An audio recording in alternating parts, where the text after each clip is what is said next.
Folks, welcome to Set Apart Homestead. This is Travis here at the Prepared Homestead, trying to make some videos in between thunder showers here, which I'm not complaining because we haven't had a lot of rain in the last month, so any rain we get we're very thankful for. We're getting kind of the last dying remnants of the tropical storm Marco. It's finally starting to just make its edge into our area, and it looks like this Hurricane Laura, we might get parts of that also later on this week. And that's something I wanted to talk briefly about, or maybe even the whole video. We'll see how it goes. You know, with me, it just kind of, we never know where we're going to end up in a video. But seriously, this is becoming quite the serious storm down there. So for any of you, for starters, for any of you that are in that area along the Gulf Coast of eastern Texas and Louisiana, you need to take it seriously. This looks like, and I know for those people that live down there, they're experts when it comes to Houston when it comes to hurricanes. And I say Houston, my wife was actually raised in Houston, Texas, so she knows a lot about hurricanes, has experienced most all the big ones over the last many years. She can tell you lots of stories, but this thing is becoming quite the big deal, and I kind of wanted to talk about that because, number one, people need to be ready for it. For those of you that may be down there, you may have loved ones down there, you need to be getting a hold of them and letting them know that this thing is supposed to make landfall tonight, and this is Wednesday, and they're expecting there's a potential there, especially along the Texas-Louisiana state line, the border there, it to be quite impressive and devastating storm surges. So let's put this into perspective.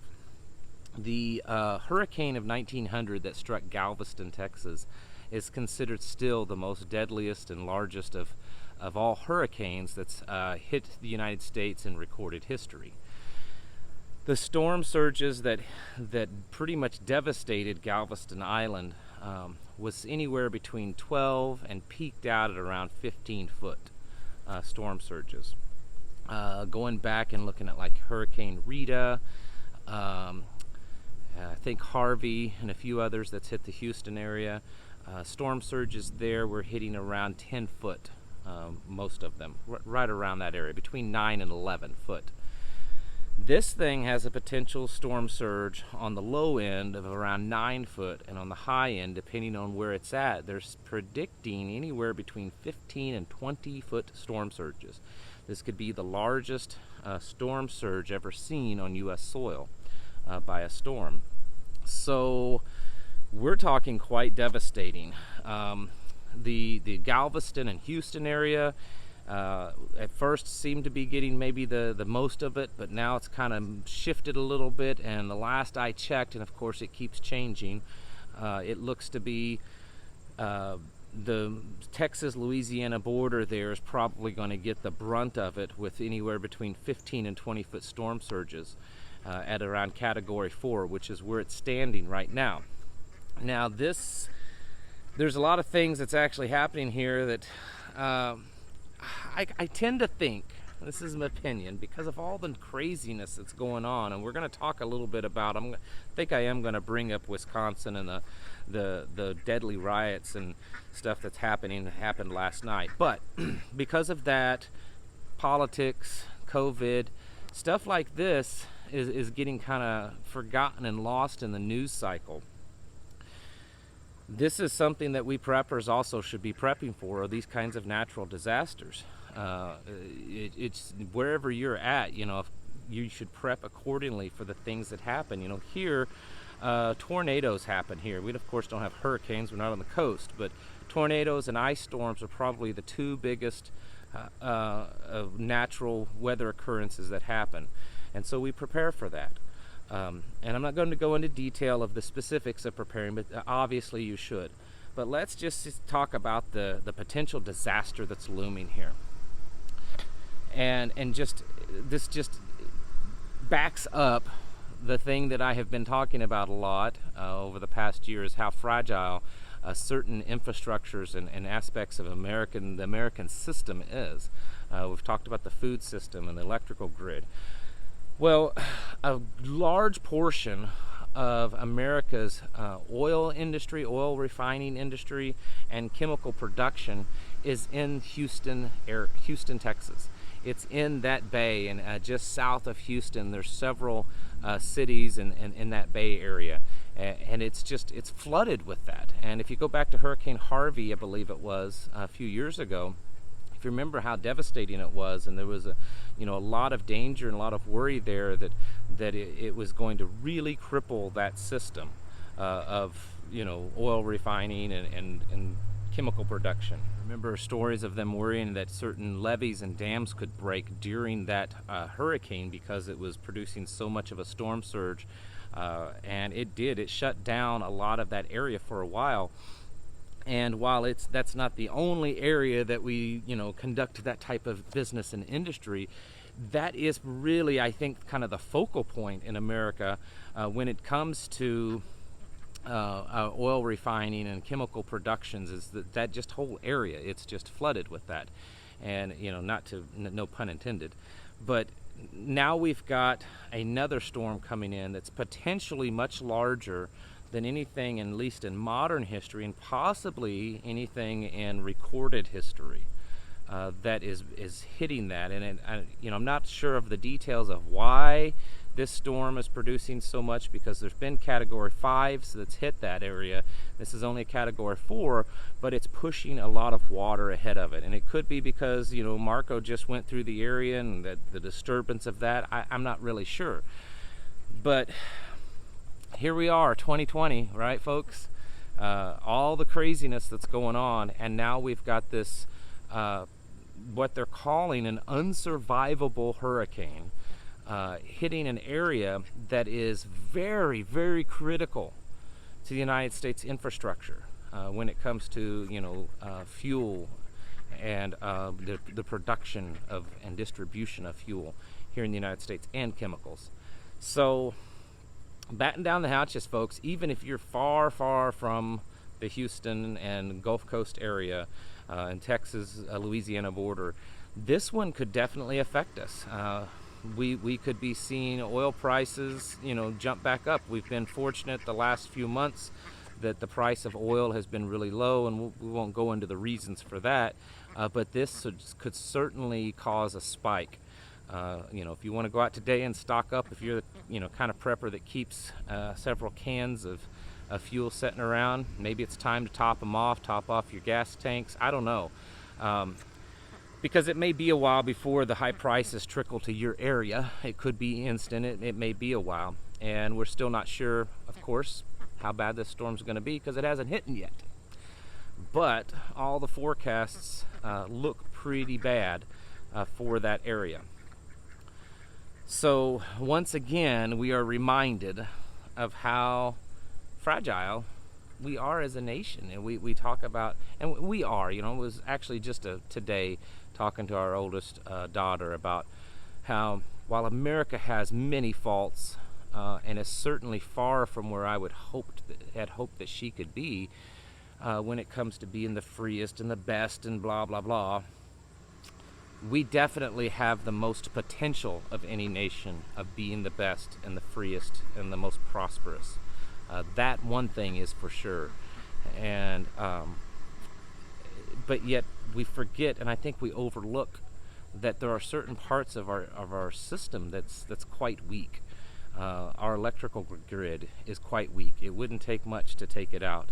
Our food system, because of how we've developed this, ridiculous large ranching monoculture that has very, lacking diversity, and so highly dependent upon chemicals, and a very few diverse producers, or very few producers that's not diverse in what they're producing and who is running them, and all this type of stuff. It really creates this weakness and dependency for us, the American people.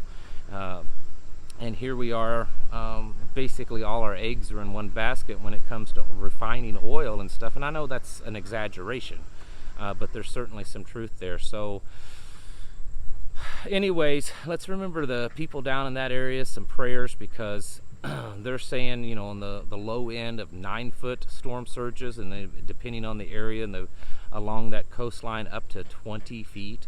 A 10 to 20 foot storm surge, and they're saying up to 30 miles inland. We're talking a lot of homes and businesses destroyed, and the potential for a lot of people dying. A lot of farmland, because there is farmland in some of those areas, and a lot of wildlife destroyed. There's a potential there for a lot of destruction. Folks, we are living in some kind of perilous times right now, and that's why we should be as prepared as possible. It's sometimes I feel like all I can talk about is bad news, and that's not what I want to do. I don't want to just get on here and just talk about all the bad stuff, but I also want you to be prepared and be aware. And in the same note, let's go back to the video I did yesterday, or at least the topic. We were talking about up there in Wisconsin. That's just, it seems to be the battleground, at least for right now, of this new American Civil War. And it's happening in other cities, of course. It was, you know, Portland and Seattle was a big focal point there for several weeks, for actually several months. And there are riots still in many American cities, but this one city, they are absolutely destroying it. And last night, I watched some videos and kind of read some news on it from people reporting on the ground in the area. Bloggers and YouTubers and things like that. So you're getting a little bit better, you know, pure, true news.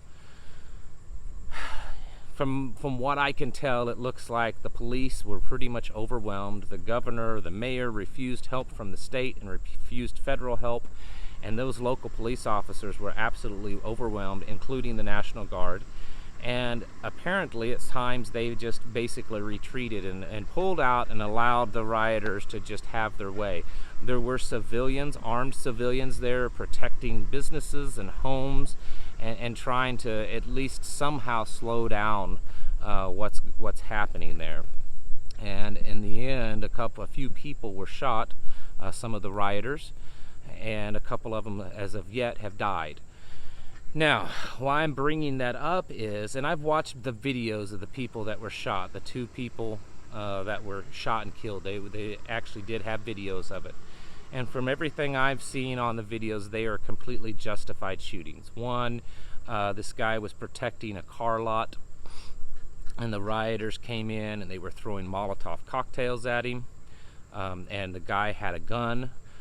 Coming at him with a gun, they were throwing Molotov cocktails, and the guy turned to defend himself because he was kind of getting pinned in, and he fired upon them and ended the situation. And then the other one, the guy was being attacked by guys with skateboards, had him on the ground beating him, and he shot a couple of them, and I believe one of them died. On the surface, in a normal situation, I would think that most attorneys, prosecutors, most juries, everyone would see that as a justified self-defense. But we live in a different world, and they've already arrested one of them, one of the guys that shot in self-defense. And so here's the thing that I'm proposing, because this is, or at least a thought. Up until now, with all these rioters and this violence and this insurgency and these Marxist communists that are burning our cities to the ground, the right, political right, and the political conservative and the political libertarian, for the most part, the libertarians also, have been supportive of law and order. They've been supportive of the police, of standing their ground to stop this insurgency. There have been militias and armed civilians going out and trying to protect their cities, and be as a buffer to and also to help back up police. Many of them have gone into these cities and said, hey, if these rioters get out of hand, we're here to help you police and back you up. And so they've been very much supportive and very much respectful. Will that change if we start seeing more and more of, patriotic Americans that's protecting themselves and their property in self-defense being arrested and prosecuted? At what point are they going to lose that support? You know, and I understand the higher ups in these police departments and prosecution districts are typically liberal, and they don't like you and I and our gun-toting pro-American mindset.